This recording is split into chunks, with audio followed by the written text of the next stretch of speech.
All right, y'all. So I don't know how many of you have been following this, but Bill Burr, of course, what was it, back in like September or something? He decided to go to the Riyadh Comedy Festival. Now, the Riyadh Comedy Festival is exactly what it sounds like. It's the government of Saudi Arabia paying comedians a shitload of money, up to $1.6 million, to go and do their comedy festival. Now, what they're doing here is the same thing they're doing in sports. They're investing in sports all around the world. The whole point of that is to do what's called sports washing. It's to say, hey, don't look at our human rights atrocities. Don't look at the record of this country. We gave you tennis, and we gave you golf, and we gave you Formula One racing, and so we're good guys, right? Yeah, everybody come hang out here. Like, we'd love it. That's the idea. That's sports washing. This is comic washing or comedy washing. It's like, let's invite these big name comedians. It also, in their minds, they think, oh, it'll help us with our record of being like really anti-free speech. It'll help us to have these like edgy comedians come over here and do their bits. And we'll see, oh, we're liberalizing over here. So all of the comedians that agreed to go do this thing, they're puppets. They're sellouts, they're puppets, and they're hacks. And they were doing the regime's dirty work for them by coming back here and be, oh, actually, everything over there is great. And they had a Burger King. We love Burger King, don't we, folks?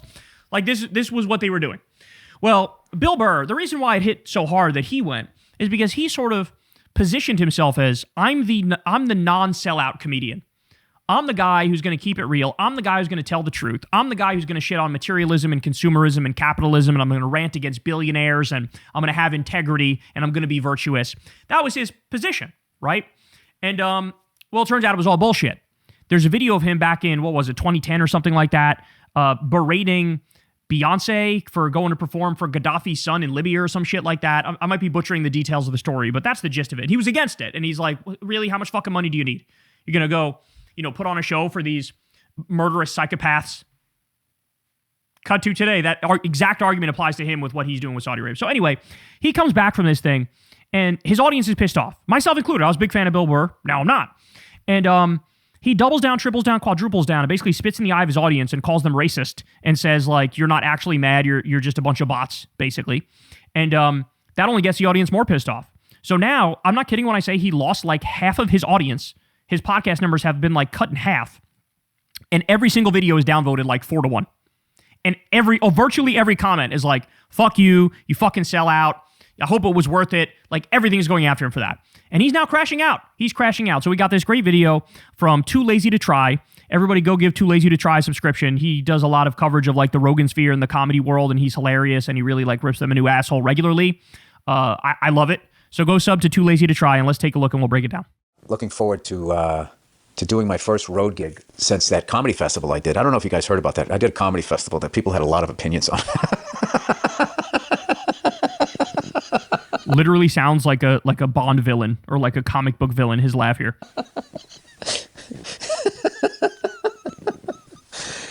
All right, so Bill Burr is still coping over the Riyadh Comedy Festival controversy. This man is going through it. It sounds like he's on the verge of having a breakdown, and it's been almost 4 months since he did the festival, but he just keeps wanting to respond to the backlash, which only makes things worse. I'd say the way he's handled all the backlash is probably more offensive to his fans than the actual controversy, because so far in response, he's just insulted his fans and called them dumb racists for criticizing him. And by the way, that point is 100% true. Tim Dillon agreed to do the gig, and he did this big speech about how, like, yeah, they have slavery, yeah, they suck, but I want the money. And then he also got fired because of that rant he did before he went. They fired him because he talked about how they have slavery. And he was like, what? I was out here saying I'm going to take the money. I don't care. I'll help you like rehab your image. But the fact that he was brutally honest about the fact that he was selling out, it's not good, and it still shows like a lack of moral character. But it's a degree of magnitude better than somebody who's selling out and then lying to themselves and lying to you about it. Whereas Tim Dillon was like, yes, I'm selling out. Yes, I know that's bad, but I'm still going to do it. The self-awareness of it makes it slightly less horrific. It's still bad, and you still shouldn't sell out to an atrocious genocidal dictatorship regime, a theocracy, but it's more honest than what Bill Burr did. So if Bill Burr took the same approach as Tim Dillon, I think we wouldn't even be having this conversation. I think if he was like, my bad, I just really wanted the money, and like that's why I did it, but I know I fucked up and I shouldn't have done it, but I wanted the money. If he just said that, I don't think we'd be here.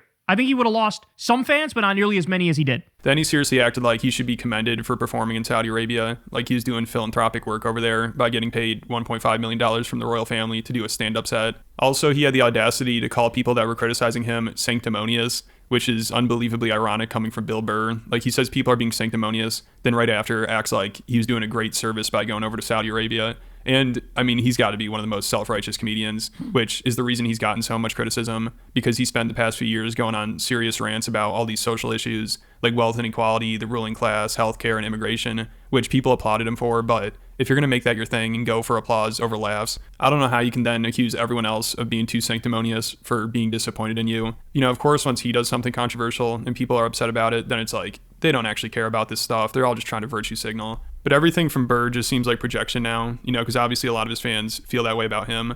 Like, when he's talking about these issues, now it just seems performative. Like, him doing that festival shattered a lot of people's perception of him. And instead of him being like, I'm sorry I let you guys down, but the money was just too good, he decides to go off on his fans for daring to call him out because, you know, Bill is so morally superior. He's above criticism. Like, people should be fine with him taking money from an authoritarian regime that uses slave labor because he's willing to call out how evil billionaires are in America. And he still rants about this stuff on his podcast. He has no self-awareness. Like, a few weeks ago, right at the beginning of his podcast, he started talking about how heartless CEOs are for making people work during the holidays. Oh. And then he also turned into something about immigration. And the top comment says, I'm here for the disingenuous blue-collar cosplay. And of course, these podcasts get like 4 times the amount of dislikes than likes. And most of the comments are still negative, and he's lost like half his audience.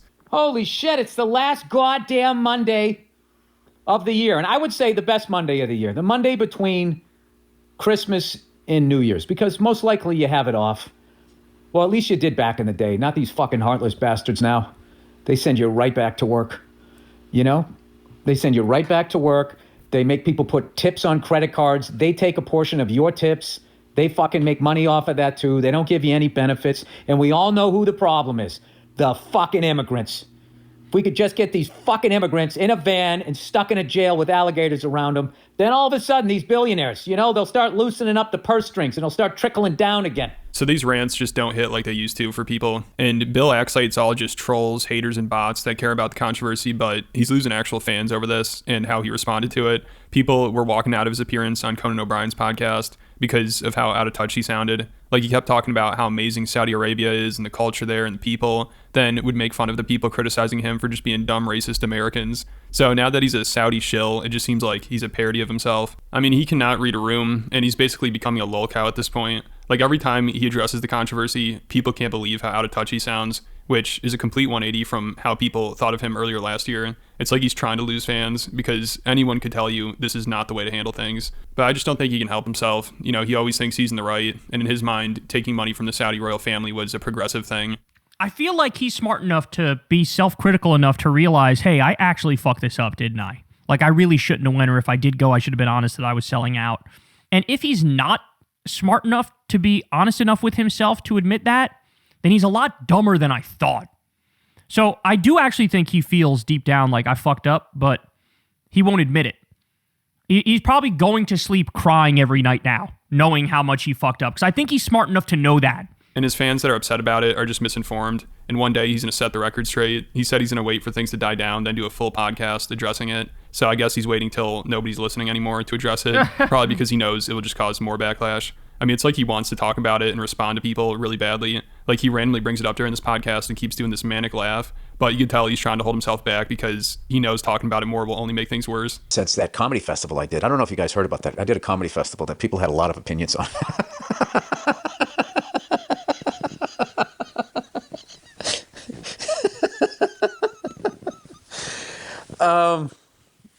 Jesus Christ.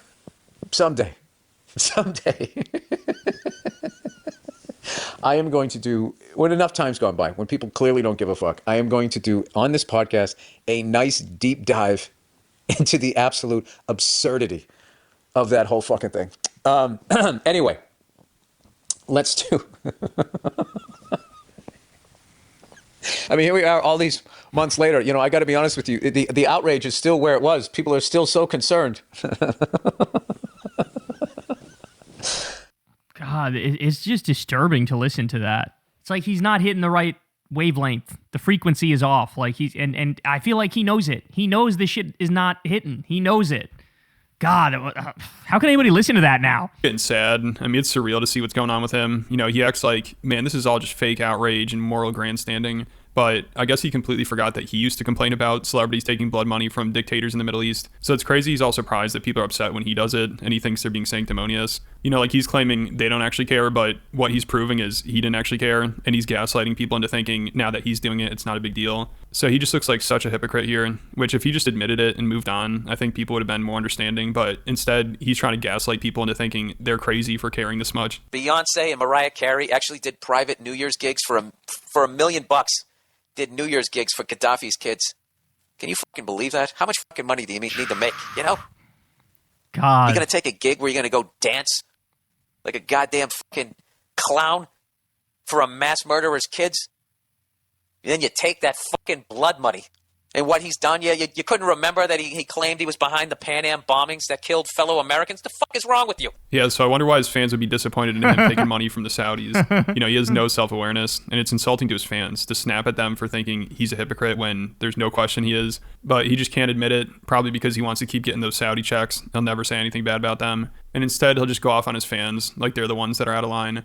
But I think after the backlash and his initial crash out, he's been trying to control himself more. Like he said, it's been over a month since he's flipped out. So I'm sure he's been trying to stay away from reading comments or anything about the controversy, even though it's still on his mind because he brought it up during this podcast. Also, in the beginning of this episode, it sounds like he's about to lose his temper, thinking about how racist people are on the internet, and he keeps doing that laugh to try to stay calm. Let's hope it's going to be a good year. Hi, everybody.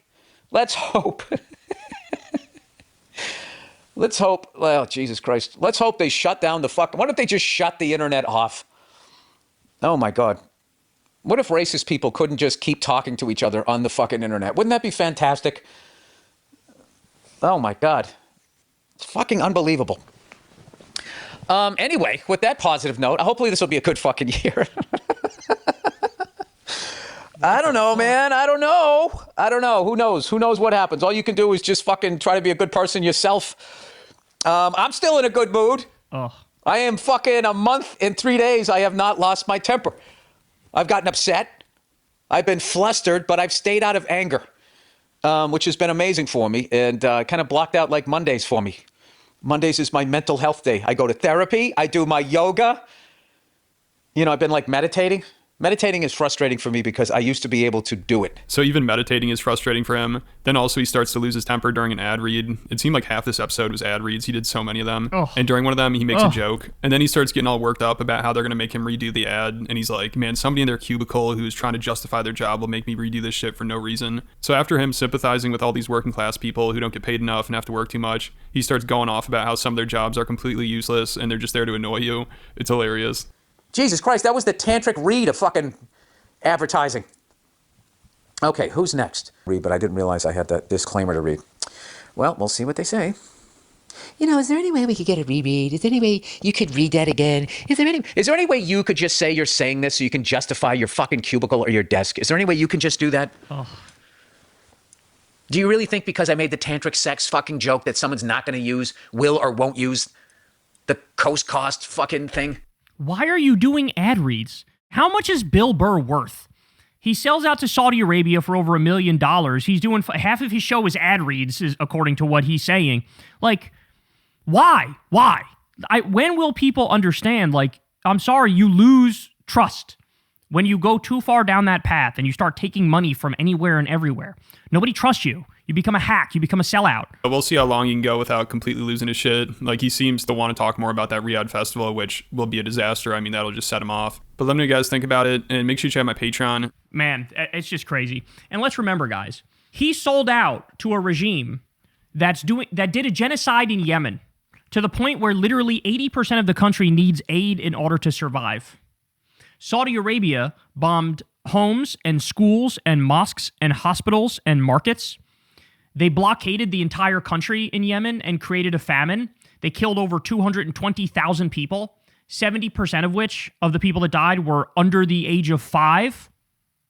They bombed water facilities, and there was a massive cholera outbreak. There was 1 million people that were affected by it. They bombed 78 different archaeological sites and museums, stuff that had ancient history in it in Yemen. That's what they did. Up to 5 million people have now been displaced because of what Saudi Arabia did. They, of course, have zero free speech in their country. Activists and journalists can be arrested and killed for saying things that the government doesn't like. There's a male guardianship system for women, so there's zero women's rights. They torture people and behead them for things like apostasy and sorcery. Shias are treated like second-class citizens. Migrant workers are literal slaves. And people have been imprisoned for tweets, and people have been killed for tweets. This is who he sold out to, and he is disgusted that you would dare try to hold him accountable and dare say, hey, man, that was fucked up. You shouldn't have done that. So, man, the fall of, many people who were on a pedestal, the fall is more brutal than even I could have imagined. That's for sure. Hey, y'all, do me a favor and like and subscribe. It helps out big time in the algorithm. Click the bell as well for notifications when videos drop, and watch that video on screen right now. You know you want to.